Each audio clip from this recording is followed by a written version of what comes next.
Beloved, we are in the battlefield. That's life. We've been set on this earth, and there's two spirits at work. And the Lord wants us to wake up today.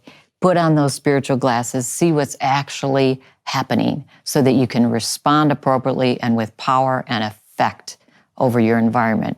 The Lord said that we are to reign over the earth, and He's put His Spirit in us to reign with His righteousness and His right ways. So put on your spiritual glasses right now that you will see in the Spirit that we are in the battlefield, that there's two spirits in operation, and separate out throughout your day where the enemy is and bring in the Spirit of God, bring in His goodness, see His goodness. There's goodness all around. Isn't it amazing? Sometimes the enemy has us so focused on little things, this morning when I'm waking up and, fighting to get my hair the right way or whatever, and we can get anxious and upset about just little things. Maybe somebody looked at us crooked when we walked into work, and we can be so focused when there's a world of God and His Spirit of goodness and greatness all around.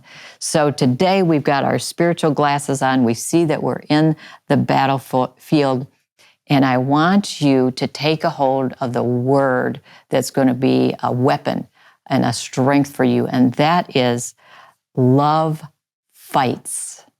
Take a hold of the word love fights. We're in a battlefield, and it's love that's been put inside of us, the love of God that fights. Now, it seems like it's opposites, doesn't it? Love, fight, it sounds like two different things.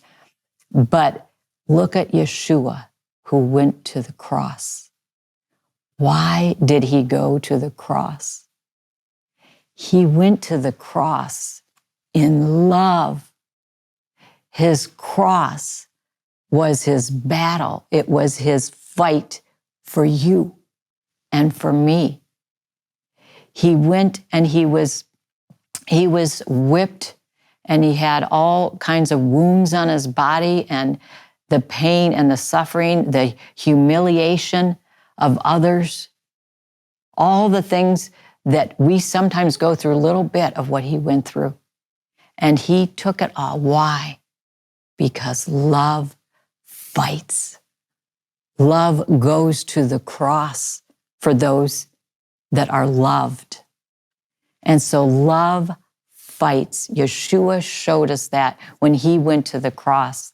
And He wants each and every one of us to take a hold of that.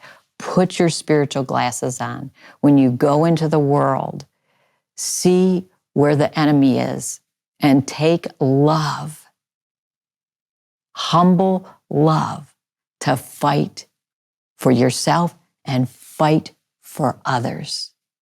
Fight for others that they will be set free. When others are agitated, angry, every day I'm sure we each have this, because each of us are in the battlefield. We're here where we encounter people that are agitated and stressed, and they're not acting their best, and we're not acting our best. And the Lord wants us to pull back and take a hold of His love and say, love fights. I'm going to fight for this person. I'm going to fight against the enemy that's making them agitated. Fight against the enemy that's making me agitated, hurt, angry, in pain. And I'm going to bring the love of God and deposit the love of God into the situation, into other people's hearts. It's amazing how we can transform other people's hearts by merely giving out sugar for the venom that they have given us, anything that seems caustic to us. But if we give forth the sugar, it makes all the enemy flee, because that's God. And He reigns above the enemy. He reigns against all of the evil in this world. And so today we're going to bring forth the love of God. We're going to fight for each other. Fight for your husband. Fight for your wife. Fight for your children. Fight for all those that you work for, that we will bind together in love and be victorious over the enemy.